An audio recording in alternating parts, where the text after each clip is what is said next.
भी एक होनी चाहिए। एक देश में दो कानून नहीं चलने चाहिए। मतलब उन्हें पुरानी, हमें नहीं, ये मनमानी नहीं चलनी चाहिए। जैसा कि हम एक चीज और ये कहना चाहेंगे कि पूरे भारत में 85 लाख और पूरे उत्तर प्रदेश में लगभग अकेले 25 से 30 लाख लोगों को। देखिए, बड़ी सीधी सी बात है, हमारी केवल एक डिमांड है और वो है कि नौकरी के बदले में जो पहले पुरानी गारंटीड पेंशन व्यवस्था कर्मचारियों को दी जाती थी, उसको बहाल कराना। क्योंकि जो एनपीएस व्यवस्था शुरू की गई है, वो गारंटीड नहीं है, वो सिक्योर्ड नहीं है। उसमें कर्मचारी रिटायर होता है तो उसको बेसिक सैलरी के अनुपात में, डियरनेस अलाउंस के अनुपात में नहीं मिलता है। वो एक मार्केट बेस्ड है, मार्केट में पैसा ज़्यादा है, कम है, वो फ्लक्चुएशन पर डिपेंड करता है।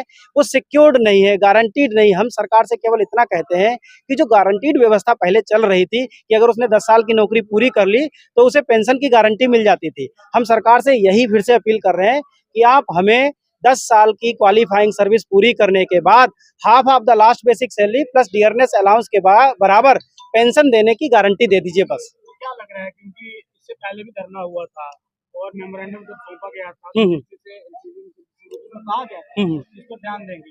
2024 के चुनाव नजदीक है तो लगता है कि 2024 के चुनाव से पहले आपकी 200% सरकार को हमारी ये बात माननी पड़ेगी। सरकार ने अप्रैल में अभी इसी वर्ष एक पेंशन रिव्यू कमेटी का गठन भी किया है और सरकार ने खुद माना है कि एनपीएस में तमाम सारी कमियां हैं। सरकार ने कुछ बदलाव भी किए, हम अप्रिशिएट करते हैं उन बदलावों का और हम बस इतना सा ही चाहते हैं कि सरकार हमारे ट्रैक पर आ रही है, धीरे धीरे सही लेकिन आ रही है। हमें पूरी उम्मीद है कि 2024 में पूरी तरीके से सभी कर्मचारियों की गारंटीड पेंशन व्यवस्था बहाल हो जाएगी। देखिए, पूरे देश में 85 लाख कर्मचारी हैं जो एनपीएस के दायरे में आते हैं, जिसमें से 30 लाख करीब करीब सेंट्रल गवर्नमेंट में है और 50 लाख जो है अलग अलग राज्यों के कर्मचारी हैं। तो इन सारे राज्यों के कर्मचारी इस मसले को लेकर के बहुत संवेदनशील हैं, गंभीर हैं, परेशान हैं और बार बार नरेंद्र मोदी जी से, भारत के जो सबसे विशेष फैसले लेने वाले प्रधानमंत्री हैं, हमने अपनी लाइफ में ऐसा कोई प्रधानमंत्री नहीं देखा। हमें पूरा विश्वास है कि मोदी जी नए साल में सभी कर्मचारियों को उनकी गारंटीड पेंशन बहाली का जरूर सौगात देंगे। डॉक्टर साहब, जिस तरह से अभी आपके सामने आप आगे खड़े हैं, पीछे धरना एपीएस वालों का चल रहा है, ठीक है, इनकी लाइफ की जिंदगी के जो है 25 साल की गाड़ी कमाई जो इनके तनख्वाह से काट काट के 1000-2000 रुपए आज की डेट में लगाया जाए तो 25 लाख रुपए एक व्यक्ति का सरकार के पास है जी। और इनको जो है 1000 रुपए पेंशन दे रही है और आप ओल्ड पेंशन की बात कर रहे हैं। इनके काटे हुए पैसे अगर उसका ब्याज हो तो 10-12 हजार रुपए पड़ता है। आप तो वैसे ही मांग रहे हो बिना पैसे दिए ही। नहीं, मैं आपको बताता हूं कि एनपीएस में क्या है कि 10% हमारा कंट्रीब्यूशन जाता है और 14% सरकार का कंट्रीब्यूशन जाता है। ईपीएस में क्या है कि 12% कर्मचारी का जाता है और 12% सरकार का जाता है। तो दोनों पॉलिसीज कंट्रीब्यूटरी प्रोविडेंट फंड पर डिपेंड करती है, कंट्रीब्यूटरी स्कीम है।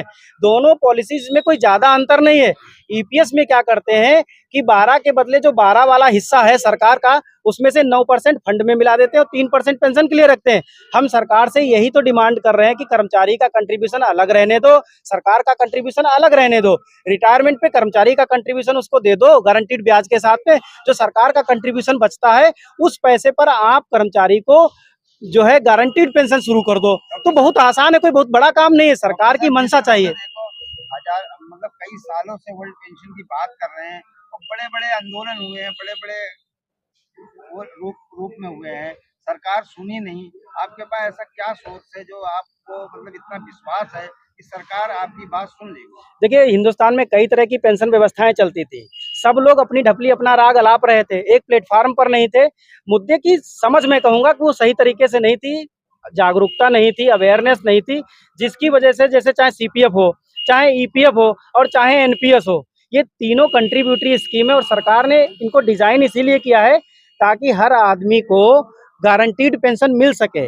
अब समय आ गया है तीनों ही पेंशन स्कीम को क्लब करके इन्हें मॉडिफाई करके गारंटीड पेंशन स्कीम में बदला जाए, यानी ओल्ड पेंशन स्कीम में बदला जाए। एक तरफ जहाँ पर सरकार प्राइवेटाइजेशन की तरफ जा रही है, सब कुछ प्राइवेट हो रहा है, वहीं आपको लग रहा है कि जो आज की वेतन मांग है जिस तरह की, वो पूरी करेगी पेंशन?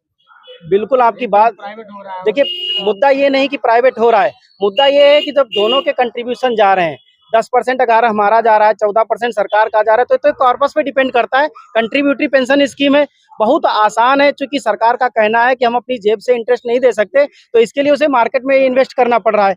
तो जब मेरी सैलरी का 10%, सरकार का 14%, 24% पूरी सैलरी का, यानी हर महीने 12,000 करोड़ रुपए का मार्केट में इन्वेस्टमेंट हो रहा है, तो ये भी एक तरीके से प्राइवेट सेक्टर को मजबूत किया जा रहा है। और उस मजबूती के एवज में जो इंटरेस्ट आता है, जो रेवेन्यू जनरेट होता है, वो मार्केट से जनरेट होता है। तो ये तो और आसान है लोगों को गारंटीड पेंशन देना, क्योंकि रेवेन्यू मार्केट से जनरेट करेंगे। हम केवल इतना ही तो कह रहे हैं कि हमारे हिस्से पर गारंटी की व्यवस्था कर दीजिए, नाम क्या रखते हो फर्क नहीं पड़ता। कल कितना संख्या बल होगा जंतर मंतर? देखिए, मैं बस इतना जानता हूं कि जंतर मंतर पर कल पैर रखने की जगह नहीं बचेगी। यहाँ केवल एक आदमी दिखेगा जिसका नाम होगा एनपीएस कर्मचारी, सीपीएफ कर्मचारी, ईपीएफ कर्मचारी, केवल एम्प्लॉइज दिखेंगे कल आपको। क्रांति सिंह, प्रदेश अध्यक्ष, उत्तर प्रदेश पंचायती राज ग्रामीण सफाई कर्मचारी संघ व प्रदेश संयोजक, पुरानी पेंशन बहाली संयुक्त मोर्चा, उत्तर प्रदेश। क्या कहेंगे सर? 2-3 चीजें केवल कहनी है। सबसे पहले तो हम देश के यशस्वी प्रधानमंत्री, जो निर्णय लेने में नंबर 1 के प्रधानमंत्री, उनसे कहना है, वे वाराणसी से भी पुरानी पेंशन ले रहे हैं और गुजरात से भी पुरानी पेंशन ले रहे हैं। माननीय प्रधानमंत्री जी कहते हैं कि जब देश एक है, तिरंगा एक है, जब टैक्स एक है, संविधान एक है, तो पेंशन भी एक होनी चाहिए। एक देश में 2 कानून नहीं चलने चाहिए। मतलब उन्हें पुरानी, हमें नहीं, ये मनमानी नहीं चलनी चाहिए। जैसा कि हम एक चीज और ये कहना चाहेंगे कि पूरे भारत में 85 लाख और पूरे उत्तर प्रदेश में लगभग अकेले 25 से 30 लाख लोगों को पेंशन, सॉरी 15 लाख लोगों को पेंशन चाहिए। तो हमें प्रधानमंत्री जी पे पूरा भरोसा है कि वो कभी आएंगे और पुरानी पेंशन की बात करेंगे। तो जो कर्मचारी, जो शिक्षक, सरकार की योजना, बीएलओ का काम कौन कर रहा है, स्वास्थ्य विभाग कौन देख रहा है, उनके शौचालय जैसी महत्वाकांक्षी योजनाओं को शिक्षक, कर्मचारी, अधिकारी जनता तक पहुंचाने का काम कर रहे हैं। उनके दिल के दर्द को सुने। और मैं ये कहूंगा कि जब देश एक है, टैक्स एक है, संविधान एक है, तिरंगा एक है, तो पेंशन भी एक होनी चाहिए। नेताओं को पुरानी और कर्मचारी शिक्षकों को नई, ये मनमानी नहीं चलनी चाहिए। इसी के साथ जय ओपीएस, तय ओपीएस। सर बताइए आपका क्या नाम है? मैं विनोद यादव, अध्यक्ष all India NPS employ federation Delhi.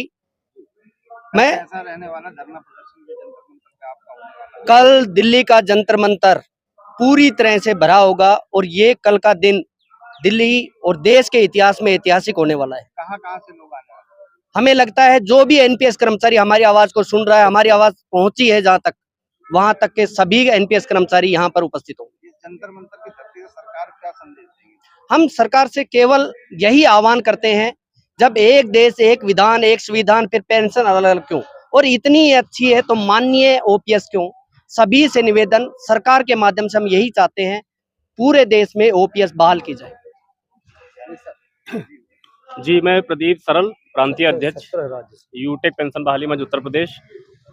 मैं उत्तर प्रदेश से हमारे सैकड़ों साथी कल जो है वो शिक्षक उपस्थित होंगे और हम लोग लगातार माननीय प्रधानमंत्री से निवेदन कर रहे हैं कि अगर आप सब चीज़ों में गारंटी दे रहे हैं तो जो कर्मचारी और शिक्षक या अन्य मेडिकल स्टाफ हैं जो काम कर रहे हैं उनके लिए, समाज के लिए, व्यवस्था के लिए, उनको भी मजबूत करें। वो क्यों वे बुढ़ापे के लिए घूम रहे हैं, आंदोलन कर रहे हैं।